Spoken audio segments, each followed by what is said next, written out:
Hi there, and welcome. Over the next few minutes, I will be sharing information with you about the parole process to help give you an idea of how the process works, what to expect at a parole hearing, and how decisions are made. So, what is parole? Who is eligible? And who decides? Under the law, all individuals in federal custody are eligible to be reviewed for parole at some point in their sentence. The Parole Board of Canada, or PBC, is responsible for making decisions on whether or not to grant, deny, revoke, or cancel parole, and to authorize or approve temporary absences. What is parole? Parole is a carefully constructed bridge between incarceration and return to the community. It is a type of conditional release and gives offenders an opportunity to serve part of their sentence outside of the institution in the community under the supervision of a Correctional Service of Canada or CSC parole officer with conditions. Parole does not mean that you are free to do as you please. It means you have an opportunity, under the supervision and assistance of a CSC parole officer, to become a contributing member of society, as long as you abide by the conditions of your release. If you do not follow the conditions of your release, your parole can be suspended, and the parole board can revoke your parole and return you to prison. There are two types of parole: day parole and full parole. Day parole allows you to participate in community-based activities to help prepare you for full parole or statutory release. If you are granted day parole, you must return nightly to a community-based residential facility or halfway house unless otherwise authorized by the board. In addition to standard conditions of day parole, the parole board may also impose special conditions that you must follow. Full parole normally comes after you have successfully completed day parole. It allows you to serve part of your sentence under supervision in the community under specific conditions.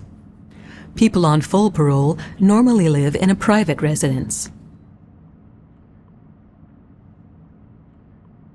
So, you're probably wondering, when am I eligible for parole and how do I apply? For full parole, you normally become eligible at 1/3 of your sentence or 7 years, whichever one is less. You normally become eligible for day parole 6 months before your full parole eligibility date. Eligibility timeframes may be different depending on your sentence length or if you are serving a life or an indeterminate sentence. If you do not know your parole eligibility dates, you can ask your parole officer. To apply for day parole, you need to complete an application form. You should talk to your parole officer to get more information. They can help you and answer any questions you may have. The parole board will automatically schedule you for a full parole review 1 month before your full parole eligibility date. You will be notified by the parole board in writing when your review date has been scheduled. There may be circumstances when you may need to apply to be considered for full parole. Parole application forms ask you to provide your release plans, your possible community supports, and reasons for applying. Ask your parole officer for an application form. Once you fill it out, they will send it to the parole board. Why should you apply for parole? Well, parole helps you to reintegrate into the community, gradually and safely, with supports while under supervision. It gives you a chance to develop and connect with your community supports. For example, family, friends, a mental health worker, a substance abuse sponsor, an employment counselor, a parenting support, a mentor, an elder, or a spiritual or religious support. Participate in community programs, interventions, or traditional cultural practices. Get a job or upgrade your education, and establish a healthy routine. What if I am denied parole? Won't that look bad on me? If you are denied parole, the reasons will be given to you at the hearing and will also be outlined in the parole board's written decision that you will also get. Information you get at the hearing and in the written decision can help you focus on those areas you need to improve to prepare you for your next parole hearing and your eventual safe return to the community. How do board members make their decision? Parole board members make the decision to grant or deny parole in one of two ways: through a parole hearing or through a file review, sometimes called a paper review. In most cases, your first day or full parole review will be done through a hearing.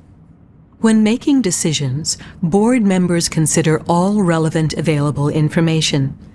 This includes any information you provide verbally or in writing.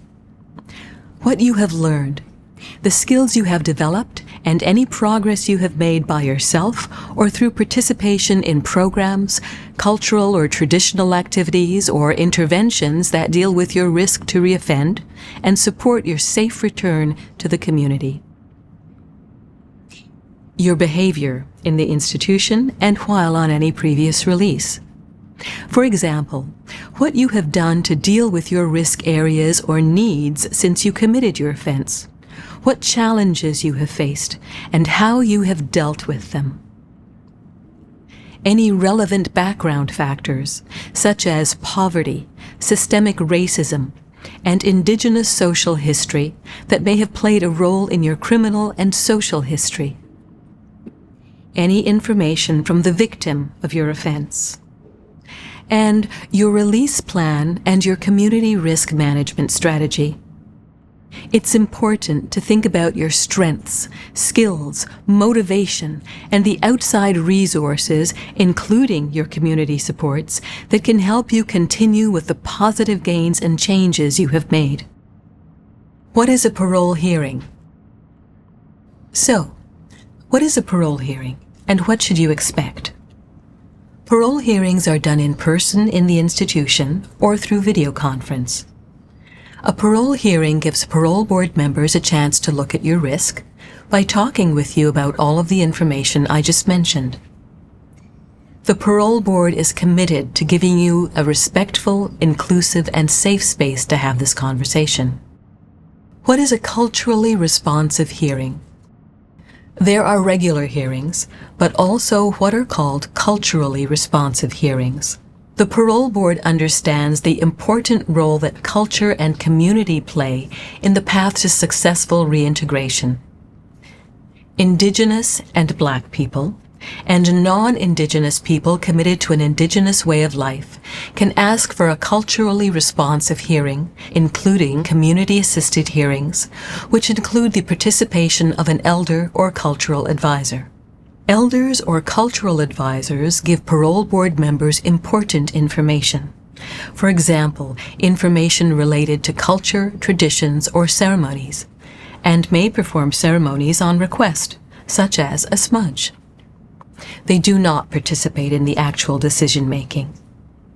You can talk to your parole officer to get more information on culturally responsive hearings or ask questions about these. So now that you know what a parole hearing is, how do you prepare for one? Once your parole review is scheduled, you will get a letter from the parole board with information about your hearing. It is important that you carefully look over the information you get and talk to your parole officer if you have any questions about any of it. So, who is at the hearing? Your parole officer and assistant, if you have one, will be at the hearing with you. A parole board hearing officer and board members will also be there. If you asked for a culturally responsive hearing, a PBC elder or cultural advisor will also be there. Victims can be at hearings and give a statement about how the offense has affected them. The statement will be shared with you before the hearing. Other observers can also attend, but will not speak during the hearing. This can include correctional service or parole board staff members, students, media, or members of the public. Here is what a typical parole hearing room looks like. Now, a culturally responsive hearing is usually done in a circle format. Those participating in it normally sit in the inner circle. Observers sit in the outer circle. Parole board members, in consultation with the elder or cultural advisor, will decide who sits where. Victims, their assistants, and the incarcerated individual support person can request to sit inside the circle. What happens at the hearing? Board members will introduce themselves, make sure you understand your rights, and explain the hearing process. They may also ask you how you want them to address you, for example, by your first name or a preferred pronoun. The hearing officer will make sure you got the procedural safeguards information and ask you if you have any questions about them. These mandatory safeguards go over your rights in the hearing process. Your parole officer will then talk briefly about your case and give recommendations for your release. Board members will ask questions, talk about your case, make their decision, and give the reason for their decision. They may highlight areas that they feel you need to make progress on. In certain cases, they may make their decision at a later date instead of at the hearing. If you are granted parole, board members will explain any special conditions you must follow and make sure you understand them. Here are some tips to help you at the hearing. Before the hearing, write down the important things you want to share with the parole board members. Think about your strengths, for example, your skills, attitude, motivation, and how these strengths can help you when you return to the community. Take at least 2 deep breaths before you start talking at the hearing. During the hearing, take your time answering questions. Don't be afraid to let the board members know if you don't understand something. Ask to take a break if you feel overwhelmed or need time to sort your thoughts. Let the board members know what conditions you feel will help you in the community if you are granted parole.